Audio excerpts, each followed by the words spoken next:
தலைக்கிள்ளை கொண்டு வந்திடுவேனே, கிருபை உண்டாவதாக, கிருபை உண்டாவதாக.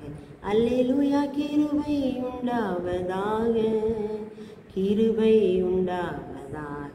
பலமும் அல்ல பரக்கிரமம் அல்ல, ஆவியினாலாகும், தேவ ஆவியினாலாகும். இந்த நாளில் கூட என்ன தலைப்புனா கிருபையினால் விடுதலை. சங்கீதம் 109:21 உமது கிருபை நலமானதினால் என்னை விடுவித்தருளும்.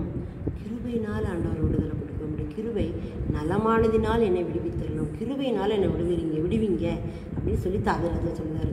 தாவீது சொன்னபடியே ஆண்டவர் அவருடைய கிருபையினால் அவரை விடுவித்தார். பகைவரிலிருந்து விடுவித்தார், மகனிலிருந்து சொந்த மகனிலிருந்து விடுவித்தார், மாமனாகிய சவுலிருந்து விடுவித்தார், அநேக காரியங்களிலிருந்து விடுவித்தார். கிருபையினால் விடுதலை நம்முடைய வாழ்க்கையில் கர்த்தருடைய கிருபையினால் நாம் அநேக இக்கட்டுகளிலிருந்து விடுதலை பெற்றுக்கொள்ள முடியும்.